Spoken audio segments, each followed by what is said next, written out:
Sherlock Holmes, capítulo 6. Tobias Gregson mostra o que consegue fazer. Os jornais do dia seguinte estavam tomados pelo mistério de Brixton, como o chamavam. Cada um tinha um longo relato do caso e algumas análises.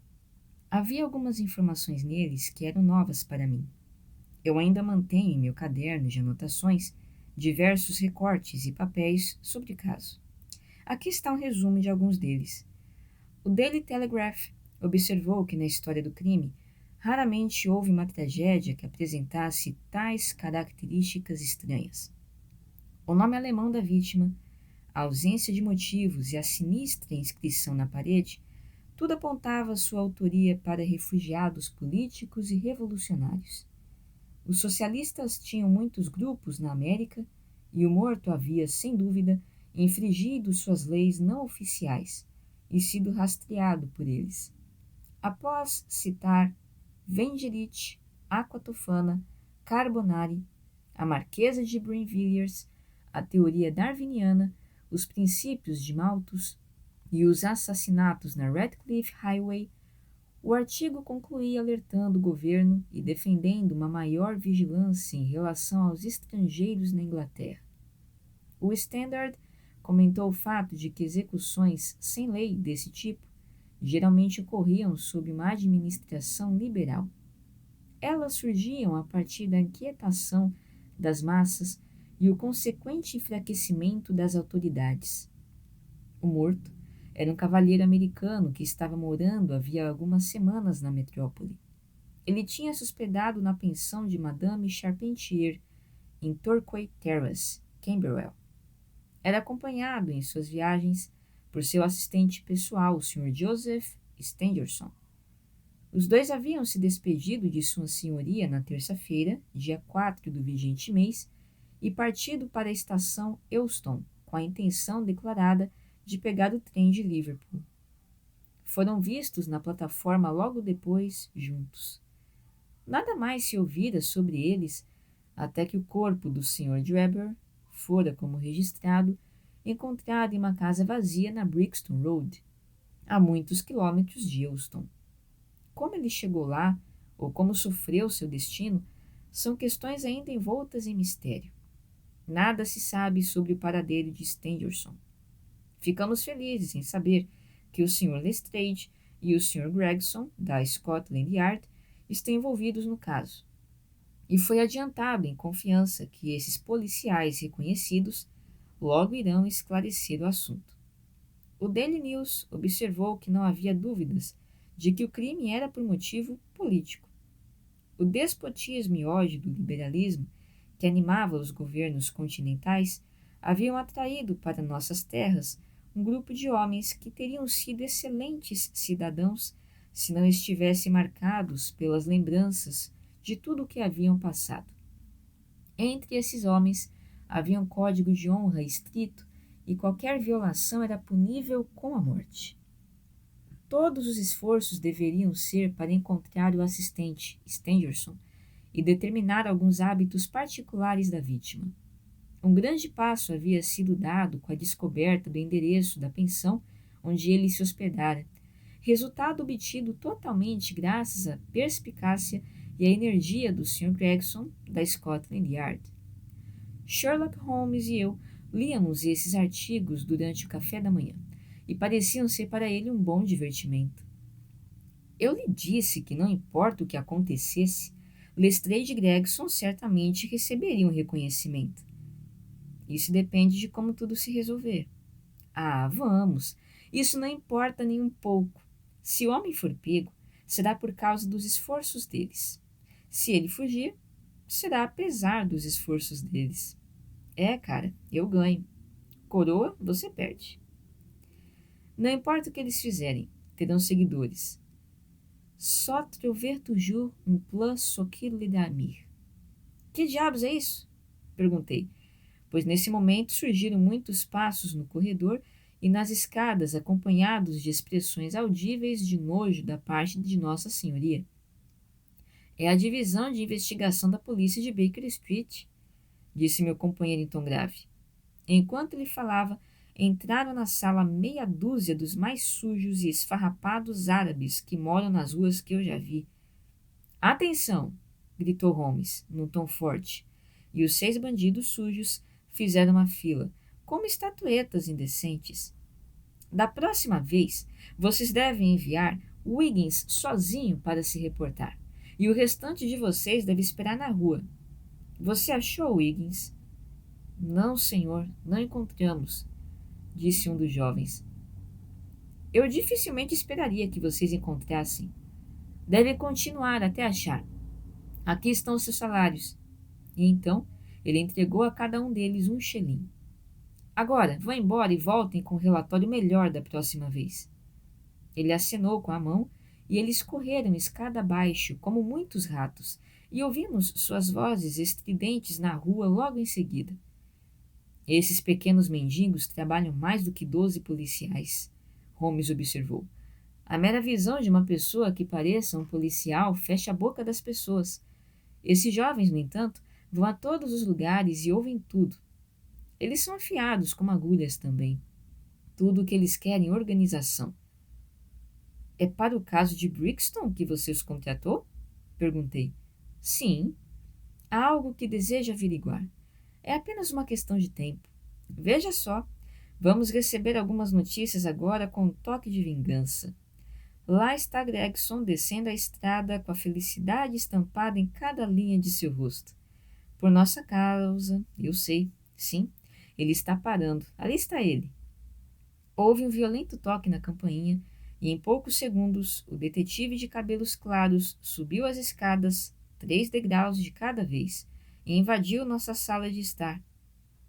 Meu caro amigo, falou, balançando a mão indiferente de Holmes. Me dê os parabéns, eu esclareci tudo. Uma sombra de ansiedade pareceu cruzar o rosto expressivo do meu companheiro. Você quer dizer que está no caminho certo? Perguntou. No caminho certo? Ora, senhor, temos o homem preso a 7 chaves. E o nome dele é Arthur Charpentier, subtenente da Marinha de Sua Majestade, gritou Gregson pomposamente, esfregando as mãos gordas e inflando o peito. Sherlock Holmes deu um suspiro de alívio e relaxou com um sorriso. Sente-se e experimente um desses charutos, disse ele.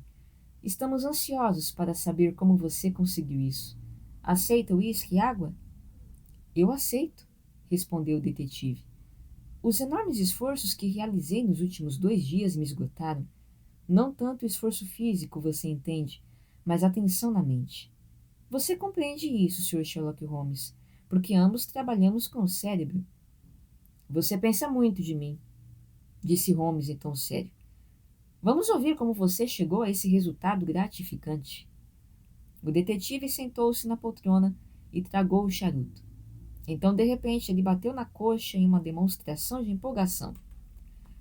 O mais divertido é que, começou ele, o idiota do Lestrade, que se considera tão inteligente, seguiu o caminho completamente errado. Ele está atrás do assistente Stangerson, que estava tão envolvido nesse caso quanto um bebê que ainda não nasceu. Não tem dúvidas de que ele já o tem aprendido essa hora. A ideia provocou cócegas em Gregson, tanto que ele riu até engasgar. E como você conseguiu sua pista? Ah, vou contar tudo sobre isso. Claro, Dr. Watson, isso fica apenas entre nós. A primeira dificuldade que tivemos de enfrentar foi a descoberta dos antecedentes desse americano. Algumas pessoas teriam esperado até que seus anúncios fossem respondidos, ou até que as partes se apresentassem e oferecessem informações. Essa não é a maneira de Tobias Gregson fazer o trabalho. Você se lembra do chapéu ao lado da vítima?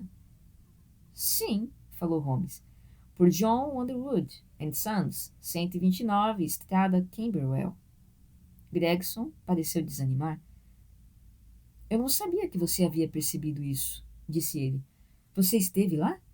Não. Ah, gritou Gregson com alívio na voz. Você nunca deve negligenciar uma oportunidade, por menor que ela possa parecer. Para uma grande mente, nada é pequeno, observou Holmes com uma sentença.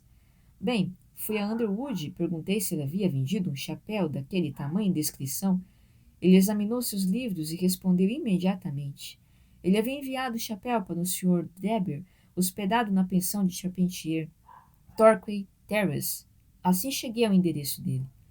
Inteligente, muito inteligente, murmurou Sherlock Holmes. Em seguida, liguei para Madame Charpentier, continuou o detetive. Eu a encontrei muito pálida e angustiada.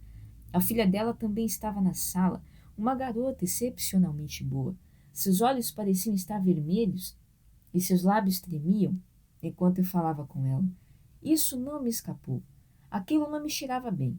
Você conhece o sentimento, Sr. Sherlock Holmes, quando você se depara com o cheiro certo, uma espécie de arrepio. Então perguntei a ela: Você ouviu falar sobre a misteriosa morte do seu pensionista, o Sr. Enoch J. Drebber, de Cleveland? A mãe confirmou. Ela não parecia capaz de falar sequer uma palavra. A filha começou a chorar. Eu senti mais do que nunca que essas pessoas sabiam algo sobre o assunto. A que horas o Sr. Drebber deixou sua casa para ir à estação? Perguntei. Às 8 horas, ela disse, engolindo em seco para conter a agitação. Seu assistente, o Sr. Stangerson, disse que havia 2 trens, um às 9h15 e outro às 11. Ele deveria pegar o primeiro. E foi a última vez que o viu? Então, o rosto da mulher mudou terrivelmente quando fiz a pergunta. Seu rosto ficou lívido. Demorou alguns segundos antes que ela conseguisse pronunciar a palavra sim, e quando fez, foi em tom rouco e não natural. Houve silêncio por um momento, e então a filha falou com uma voz calma e clara. Nada sairá de bom da mentira, mãe, disse ela. Sejamos francas com esse cavalheiro. Nós vimos o Sr. Drebber novamente. Deus lhe perdoe, exclamou a Madame Charpentier, levando as mãos e afundando-se em sua cadeira. Você assassinou seu irmão.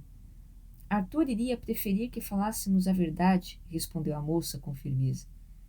É melhor você me contar tudo agora, eu disse. Meia confiança é pior que nenhuma. Além disso, você não sabe quanto sabemos.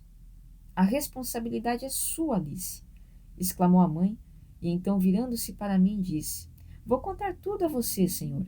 Não pense que a minha agitação por meu filho venha de qualquer receio de que ele esteve envolvido nesse terrível caso.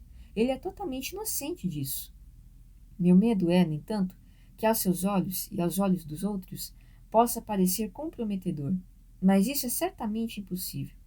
O caráter elevado dele, de sua profissão, de seus antecedentes, o impediriam. A melhor solução é fazer uma investigação clara dos fatos, respondi. Dependendo disso, se seu filho for inocente, é isso que ele será. Talvez Alice seja melhor nos deixar a sós. Ela disse, e sua filha nos retirou. Agora, senhor, ela continuou, eu não tinha a intenção de contar tudo a você, mas já que minha filha desabafou, não tem outra alternativa. Mas como decidi falar, contarei tudo sem omitir nenhum detalhe. Essa é a melhor decisão, comentei. O Sr. Drebber estava conosco havia 3 semanas. Ele e seu assistente, Sr. Stangerson, estavam viajando pelo continente. Percebi um selo de Copenhague em suas malas, mostrando que esse era o seu mais recente local de parada. Stangerson era um homem quieto e reservado, mas seu empregador, sinto muito dizer, era o oposto disso. Ele tinha os hábitos rudes e seus modos eram brutos. Na mesma noite de sua chegada, ele ficou muito pior por causa da bebida, e de fato, após o meio-dia, era muito difícil vê-lo sóbrio. Suas atitudes com as criadas eram de modo repulsivo, livres e familiares. O pior de tudo, ele logo começou a ter a mesma atitude com a minha filha Alice, e falou com ela mais de uma vez de uma forma que, felizmente, ela é inocente demais para compreender. Em uma ocasião, ele a puxou e a abraçou, um desrespeito que fez com que seu próprio assistente o reprovasse por sua má conduta. Mas por que você suportou tudo isso? Perguntei. Suponho que você possa se livrar dos seus hóspedes quando quer. A senhora Charpentier corou com a pertinência de minha pergunta. Deus sabe que eu teria dispensado no mesmo dia em que ele chegou, disse ela. Mas foi uma tentação difícil. Eles estavam pagando 1 libra cada um por dia, 14 libras por semana, e essa temporada fraca. Eu sou viúva, e meu filho na marinha me custa muito. Eu lamentava por perder dinheiro.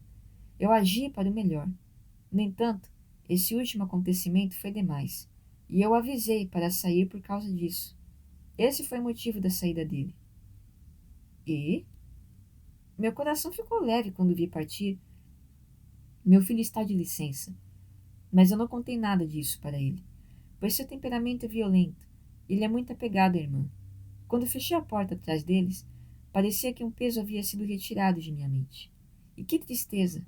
Em menos de uma hora, alguém tocou a campainha, e vi que o Sr. Drebber havia retornado. Ele estava muito agitado, e evidentemente muito bêbado.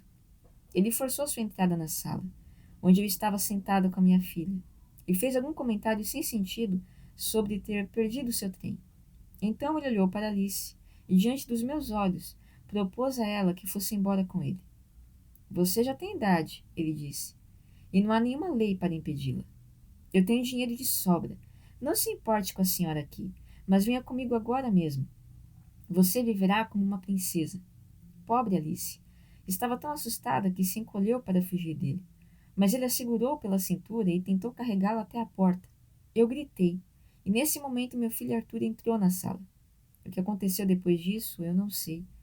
Eu ouvi ofensas e sons confusos de uma briga. Estava assustada demais para levantar minha cabeça. Quando fiz, vi Arthur na porta, rindo, com um porrete em sua mão. Acho que esse camarada não irá nos incomodar novamente, ele disse. Vou atrás dele apenas para ver o que vai fazer. Com essas palavras, ele pegou seu chapéu e seguiu pela rua. Na manhã seguinte, recebemos a notícia sobre a morte misteriosa do Sr. Drebber. Esse depoimento partiu dos lábios da senhora Charpentier, com muitos engasgos e pausas. Às vezes, ela falava tão baixo que eu mal compreendia as palavras. No entanto, fiz algumas anotações sobre tudo o que ela disse, para que não houvesse possibilidade de erro. Muito empolgante, disse o Sherlock Holmes, bocejando. O que aconteceu em seguida? Quando a senhora Charpentier pausava, continuou o detetive, vi que todo o caso estava pendurado por um ponto.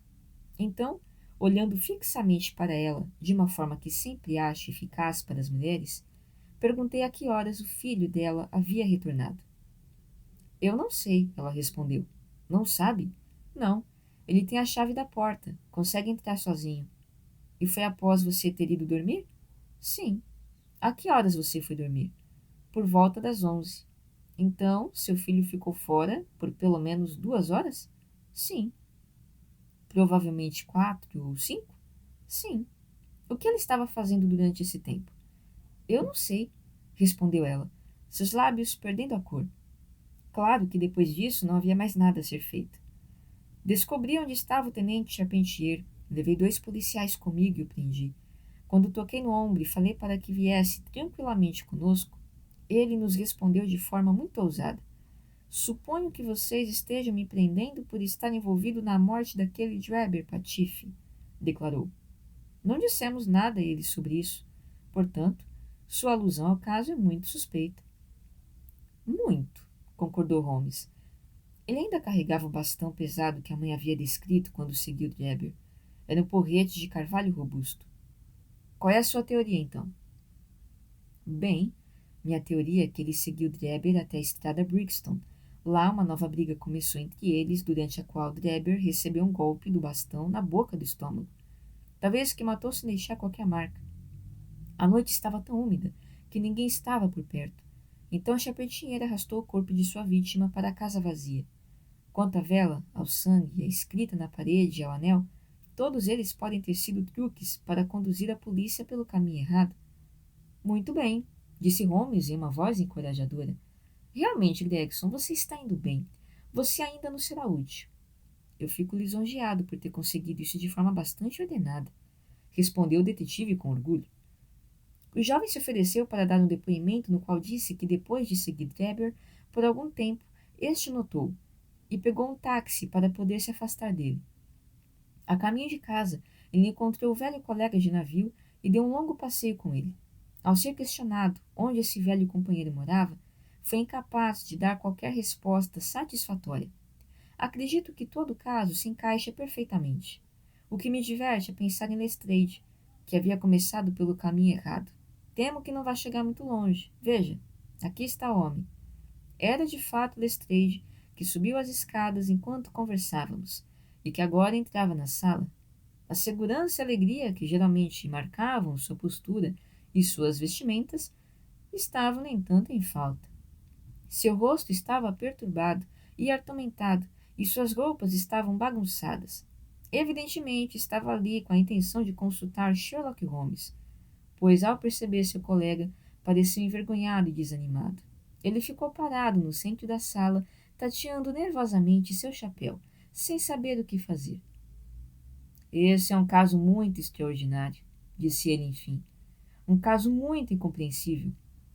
Ah, você acha isso, Sr. Lestrade? Rebateu Gregson triunfante. Eu pensei mesmo que você chegaria a essa conclusão.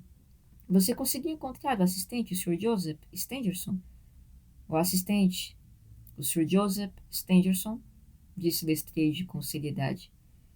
Foi assassinado no hotel particular de Halliday por volta das 6 da manhã de hoje.